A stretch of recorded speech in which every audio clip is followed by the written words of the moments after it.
Bismillahirrahmanirrahim. Assalamualaikum warahmatullahi wabarakatuh. Alhamdulillahilladzi khalaqal mauta wal hayata liyabluwakum ayyukum ahsanu amala. Asyhadu an la ilaha illallah wa asyhadu anna Muhammadan abduhu wa rasuluh. Qala Allah ta'ala fi kitabihil karim. A'udzu billahi minasyaitonir rajim. Ya ayyuhan nasu taqu rabbakumul ladzi khalaqakum min nafsin wahidah wa khalaqa minha zawjaha wa batha minhuma rijalan katsiran wa nisaa'a wattaqullaha alladzi tasaaluna bihi wal arham innallaha kana 'alaikum raqiba. Ya, puji syukur kepada Allah Subhanahu wa taala, Rabb semesta alam, yang dengan nikmatnya lah kita dapat merasakan nikmat sehat. Nah, izinkan pada kesempatan kali ini saya akan berbicara tentang pendidik dalam pendidikan Islam, tentunya dengan ilmu yang terbatas yang saya miliki. Tak lupa juga saya ucapkan terima kasih kepada Dr. Abdul Salam dan Dr. Cucu Surahman sebagai pengampu mata kuliah Tafsir Tarbawi yang telah membagikan ilmunya kepada kami semua hingga saya dapat menyelesaikan materi yang singkat dalam video ini. Nah, apa sih pendidik itu? Nah, kita sering dengar ya istilah pendidik itu terdengar di mana-mana.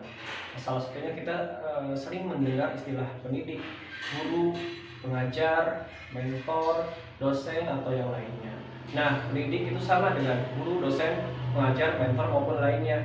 Pendidik mempunyai arti adalah seseorang yang mendidik peserta didik atau membimbing, mengajarkan ke arah peserta didik yang lebih baik atau perkembangan ke arah positif. Nah, jika dikaitkan dengan pendidikan Islam, bahwa seorang pendidik adalah ia yang membimbing, mengajarkan, mendidik peserta didik ke arah yang lebih positif dan ke arah bimbingan yang lebih baik dan tentunya sesuai dengan nilai-nilai ajaran Islam. Nah, itulah arti pendidik dalam pendidikan Islam. Nah, setelah tadi kita mengenal makna pendidik dalam pendidikan Islam, selanjutnya kita akan berbicara mengenai ayat yang berbicara tentang subjek dalam pendidikan Islam atau pendidik dalam pendidikan Islam. Dan diantaranya ada dalam Quran surah An-Najm ayat 5 sampai 6. A'udzubillahi minasyaitonir rajim. Allamahu syadidul quwa dzu mirratin fastawa. Artinya yang diajarkan kepadanya oleh Jibril yang sangat kuat. Dzu mirratin fastawa, yang mempunyai keteguhan, maka Jibril itu menampakkan diri dengan rupa yang asli, rupa yang bagus dan perkasa. Nah, sebab nuzul dari turunnya surah ayat ini yaitu ayat ini merupakan jawaban dari perkataan mereka orang kafir Arab yang mengatakan bahwa Muhammad itu hanyalah tukang dongeng. Dia adalah seorang pendongeng ulung. Jadi orang-orang Arab terdahulu tidak meyakini Nabi Muhammad SAW dan mengatakan bahwa Nabi Muhammad hanya pengada-ngada. Nah, di ayat ini turun mengatakan bahwa Nabi Muhammad itu diajarkan oleh Jibril dan Allah menyebutkan juga dalam ayat ini bahwa Jibril itu memiliki kekuatan dan kecerdasan. Nah, menurut Profesor Dr. Muhammad Quraisy Shihab dalam tafsir Al-Misbah mengatakan bahwa kata allamahu diajarkan kepadanya bukan berarti bahwa wahyu tersebut bersumber dari malaikat Jibril. Nah, seseorang yang mengajar tidak mutlak bahwa mengajarkan itu sesuatu yang bersumber dari sang pengajar atau hasil karyanya. Bukankah kita mengajar anak kita misalnya membaca ataupun menulis, padahal seringkali bacaan yang kita ajarkan itu merupakan hasil karya orang lain. Nah, dalam tafsir Al-Misbah itu menyebutkan bahwa yang mengajarkan kepada Nabi Muhammad itu bukan malaikat Jibril, tapi malaikat Jibril sebagai perantara, namun Allah lah yang mengajarkan Nabi Muhammad oleh perantara malaikat Jibril. Nah, sementara dalam tafsir Al-Azhar dijelaskan bahwa Nabi Muhammad memang diajarkan oleh malaikat Jibril, akan tetapi Allah lah yang menurunkan wahyu kepada Nabi Muhammad SAW dari perantaranya malaikat Jibril. Nah, pada kesimpulannya yaitu ayat ini menceritakan bahwa Nabi bukanlah seorang pendongeng, yaitu Nabi berbicara itu bukan mengada-ngada atau bukan menurut hawa nafsunya, tapi Nabi itu dituntun oleh Allah dan dengan perantara malaikat Jibril dalam menyampaikan wahyunya. Nah, dalam Quran surah An-Najm ayat 5-6 ini kesimpulan yang dapat ditarik bahwa dalam pendidikan Islam, pendidik merupakan komponen yang paling utama atau komponen yang penting dalam pendidikan Islam. Nah, di sini ayat ini juga menjelaskan bahwa Nabi Muhammad SAW juga bahkan diajarkan oleh Allah melalui malaikat Jibril. Nah, dari sisi kajian tarbawi, Quran surah An-Najm ini dapat disimpulkan bahwa seorang pendidik haruslah mempunyai kemampuan yang cerdas dalam mengajar, kuat dalam mendidik anak didiknya, serta harus berkomitmen antara ucapan dan perbuatan dan menjadi role model atau teladan bagi anak didiknya. Nah, setelah berbicara tentang pendidik dalam pendidikan Islam, nah sekarang saya akan membahas mengenai karakteristik seorang pendidik atau guru dalam pendidikan Islam dalam Quran surah Ar-Rahman ayat 1-4 yang bunyinya A'udzubillahi minasyaitonirrajim. Ar-Rahman 'allamal Qur'an khalaqal insan 'allamahul bayan. Nah, dari Quran surah Ar-Rahman ayat ini, asbabun nuzul dari turunnya surah ini yaitu bahwa tuduhan dari orang kafir Makkah pada saat itu yang menyebutkan bahwa Nabi Muhammad ini telah diajarkan Al-Quran oleh seseorang yang artinya menuduh bahwa Nabi Muhammad ini seorang pengada-ngada. Jadi Al-Quran ini bahwa disebutkan oleh orang-orang kafir Mekah itu adalah buatan manusia. Nah, ayat ini turun dalam menjelaskan bahwa Allah lah yang mengajarkan Al-Quran langsung kepada Nabi Muhammad SAW, dan tentunya dengan perantara malaikat Jibril. Nah, dari Quran surah Ar-Rahman ini dapat kita ketahui bahwa seorang pendidik itu harus memiliki karakteristik yang pertama adalah berjiwa Rahman atau Maha Pengasih atau Maha Pemurah. Nah, seperti ayat pertama Ar-Rahman yang artinya yang Tuhan yang Maha Pemurah. Nah, seorang guru atau pendidik hendaknya berjiwa pengasih dan penyayang terhadap murid atau peserta didik, yang artinya ia tidak membedakan antara murid satu dan yang lainnya, yang cerdas atau yang bodoh, yang malas ataupun rajin. Seorang pendidik harus dapat menyamakan semua muridnya dan mendapat memberikan perhatian atau kasih sayang sepenuhnya atau merata kepada seluruh peserta didiknya. Nah, menurut sebagian ulama ahli tafsir bahwa tafsir dari kata Ar-Rahman ini yaitu menyayangi secara urusan duniawi. Jadi Allah selalu memberikan kasih sayangnya kepada semua manusia, baik yang kafir maupun mukmin ataupun munafik, semuanya Allah dapat kasih sayang dari Allah Subhanahu wa taala. Seperti halnya kita sebagai manusia yang harus mempunyai rasa kasihan atau rasa pengasih kepada sesama tanpa membeda-bedakan bahwa orang itu muslim atau bukan. Yang kedua, sifat yang harus kita tanamkan dalam diri kita sebagai pendidik yaitu adalah berjiwa ikhlas dalam mendidik.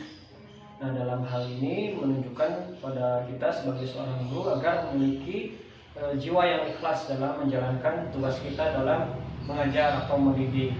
Nah, karena dalam sifat ikhlas itu kita dapat merasakan ketenangan yang artinya kita tidak mengharapkan imbalan dari siapapun kecuali hanya Allah lah yang akan membalas segala perbuatan kita. Nah, sikap ikhlas ini juga dapat menjadi teladan kepada peserta didik kita bahwa dalam menjalankan hidup itu diperlukan sikap ikhlas. Nah, karena orang-orang ikhlas pun insya Allah akan mendapat balasan dari Allah Subhanahu wa taala. Nah, seorang guru atau pendidik selain berjiwa Rahman dan memiliki jiwa yang ikhlas, tentunya dalam menjalankan tugas mengajarnya juga dituntut untuk berilmu, yaitu aktif untuk mendalami ilmu sebagai kebutuhannya ketika hendak mengajarkan materi kepada peserta didik, sebagaimana yang dicontohkan oleh Allah Subhanahu wa taala dalam Quran surah Ar-Rahman ayat kedua. Yang pertamanya Ar-Rahman 'allamal Qur'an, yaitu ia yang telah mengajarkannya Al-Qur'an. Dan di sini pentingnya menuntut ilmu dan memperdalam ilmu agar bisa memberi peringatan. Nah, demikianlah guru sebelum melaksanakan tugas mengajar, dia sudah belajar dan mempelajarinya terlebih dahulu sebelum ia mengajarkannya kepada orang lain. Kenapa? Karena bagaimana ia mengajar kalau ia pun belum mempelajari ilmu tersebut? Bagaimana seseorang itu mengajarkan Al-Quran namun ia juga tidak pernah belajar tentang Al-Quran, yang ada hanya ilmunya sia-sia atau dapat berimbas kepada kesesatan ilmunya gitu. Nah, begitulah pentingnya seorang guru itu harus memiliki ilmu atau berilmu, karena salah satu keutamaan ilmu itu bahwa surga itu dekat kepada seorang penuntut ilmu. Dalam hadis, man salaka thariqan yaltamisu fihi ilman sahalallahu lahu bihi thariqan ilal jannah, bahwa siapa yang menuntut ilmu bahwa Allah akan mudahkan baginya jalan menuju surga. Nah, lalu sifat atau karakteristik pendidik berikutnya yaitu adalah senang memberi nasihat atau peringatan kepada murid, seperti dalam ayat Ar-Rahman ayat ketiga, yaitu khalaqal insan. Jadi ayat tersebut menjelaskan pada kita bahwa Allah lah yang telah menciptakan manusia dari bentuk jasmaninya, rohaninya, juga akalnya. Semuanya Allah yang telah merancangnya. Allah juga yang berkuasa untuk menjadikan manusia itu berbeda-beda karakter, sifat, dan kemampuannya, sehingga kita sebagai seorang guru semestinya memahami bagaimana cara mendidik mereka dengan berbagai karakter yang ada pada diri murid kita tersebut. Nah, pada dasarnya seorang murid itu juga tidak lain hanyalah manusia biasa yang tak lepas dari kesalahan. Seperti hadis Nabi, manusia itu tempatnya salah dan lupa. Nah, oleh karena itu seorang guru yang baik ialah seorang yang sabar dan suka menasehati, memberi peringatan, mengingatkan muridnya yang terlanjur bersalah atau melanggar, karena memang peringatan itu adalah manfaat bagi diri peserta didiknya. Nah, oleh karena itu sikap kita yang baik dalam menasehati atau memberi peringatan adalah dengan lembut gitu, dengan dari hati ke hati, tidak boleh terlalu kasar ataupun keras, karena itu dapat berakibat kepada psikologis peserta didik kita. Maka gunakan cara terbaik dalam mendidik anak didik kita dan selalu bersikap hati-hati. Selanjutnya, karakteristik yang harus dimiliki oleh seorang pendidik atau seorang guru adalah ia dapat merancang pembelajaran. Pada masa sekarang, peran guru adalah seorang designer of instruction atau rancang pengajaran. Dan dapat kita lihat bahwa dalam masa ini, yaitu seorang guru harus memiliki kreativitas yang tinggi dalam merencanakan, mengelola, bahkan mengkondisikan suatu pembelajaran agar pembelajaran terkesan lebih menarik dan lebih baik. Nah, dalam menunjang kemampuan dalam mengelola kelas atau mengelola pembelajaran, maka seorang guru dituntut harus mempunyai plan atau rencana. Ya, salah satunya diantaranya adalah membuat rencana pelaksanaan pembelajaran atau RPP. Nah, rencana pelaksanaan pembelajaran ini merupakan suatu desain pembelajaran atau skenario proses kegiatan belajar mengajar di kelas, sekaligus merupakan suatu manifestasi yang nyata bagi keberhasilan guru dalam merancang suatu sistem pengajaran yang akan diberikan kepada murid atau peserta didik. Nah, pada akhirnya dapat kita ketahui bahwa dalam Al-Quran surat An-Najm maupun Quran surah Ar-Rahman ayat 1-4 bahwa pendidik merupakan suatu komponen dalam pendidikan Islam yang sangat penting atau merupakan komponen utama. Itu seorang pendidik juga harus disertai kriteria ataupun karakteristik yang ada pada dalam dirinya. yaitu yang pertama, seorang pendidik harus memiliki jiwa rahman. Yang kedua adalah pendidik harus memiliki berjiwa ikhlas. Yang ketiga adalah seorang pendidik harus juga berilmu. Yang keempat, seorang pendidik harus senang dalam memberi nasihat ataupun memberi peringatan. Dan yang kelima, seorang pendidik harus menjadi instructor of designer of instruction atau perancang pengajaran. Dan di sini juga dapat kita simpulkan bahwa Allah adalah merupakan pendidik. Allah yang mendidik Nabi Muhammad SAW melalui perantara malaikat Jibril. Nah, Nabi Muhammad SAW juga merupakan seorang pendidik utama di bumi ini. Nah, pendidik hakikatnya adalah Allah, namun di bumi Allah memerintahkan Nabi Muhammad SAW menjadi pendidik, yaitu ditugaskan dalam mendidik umatnya agar menjadi manusia yang sebaik-baiknya atau khairul ummah. Nah, dari Nabi Muhammad kita dapat belajar juga bahwa pendidik itu bukan hanya mengajar, namun harus menjadi suri tauladan atau role model yang baik bagi peserta didiknya atau yang diajarinya. Nah, yang dapat saya bicarakan atau sampaikan. Wassalamualaikum warahmatullahi wabarakatuh.